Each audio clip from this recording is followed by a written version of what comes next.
গাজীপুরের শ্রীপুরে পিকনিকের দোতলা বাসে বিদ্যুতায়িত হয়ে মারা যাওয়া মুবতাসিন রহমান মাহিনের বাড়ি রংপুরে। প্রতিবেশী স্বজনেরা মৃত্যুর খবর নিশ্চিত হলেও মা জানেন ছেলে আহত হয়েছে।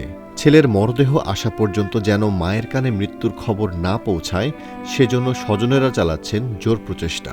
প্রতিবেশী ও অন্য কাউকে বাড়ির আশপাশে ভিড়তে দিচ্ছেন না তারা। ও আসছিল পরীক্ষা, এবার আর কি এই যে কিছুদিন আগে দেশে গন্ডগোল থাকার কারণে হচ্ছে বিভিন্ন গ্যাপ পড়ে গেছে ওদের। তো আমরা ক্লোজ একসঙ্গে মিশতাম, সবাই ঘুরতাম একসঙ্গে ছোট থেকে। ও বাহিরেও সেরকম বের হইতো না, বের হইলে আমরা আধা ঘন্টা 1 ঘন্টার জন্য কোথাও বের হইতাম, যাইতাম, ঘুরতাম, চলে আসতাম। রংপুর নগরীর জুম্মাপাড়ার ইমতিয়াজুর রহমানের 2 ছেলের মধ্যে মাহিন বড়। পরিবারের খুব আদরের ছিল মাহিন। সে এলাকার সবার সঙ্গে সব সময় সালাম বিনিময়ে কথা বলবে, সব সময় শান্তভাবে বেড়ায়।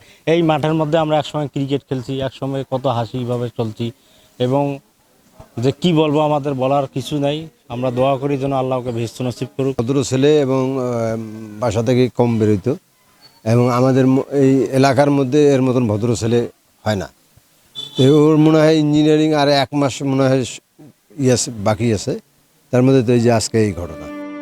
মুবতাসিন রহমান মাহিনের চাচা হাসান রহমান বলেন, মাহিনের কোনো ক্ষতি কল্পনাতেই আসে না। কার অবহেলার কারণে সন্তানকে হারাতে হলো, সুষ্ঠু তদন্ত করে তাদের বিচারের দাবি জানান তিনি। তাকে ফিরতে হবে একটা লাশ হয়ে। এর মতো দুর্ভাগ্যজনক কিছু হতে পারে না। তাও আবার কি একটা ঝুলন্ত তারের সাথে সে তার গাড়ির মধ্যে ছিল, এটা কি কখনো মানা যায়? এই এই এই বাংলাদেশ বলে কি এটা সম্ভব? অবশ্যই এটা সুষ্ঠু তদন্ত আমি চাই। কেন, এটা কি কারণে, কার অবহেলার কারণে আজকে এই ঘটনা ঘটলো? আমাদেরকে আজকে এত আমাদের ফ্যামিলি শূন্য হয়ে গেল। ইসলামিক ইউনিভার্সিটি অফ টেকনোলজির ক্যারিয়ার অ্যান্ড বিজনেস সোসাইটিতে শেষ বর্ষে পড়ছিল মুবতাসিন রহমান মাহিন।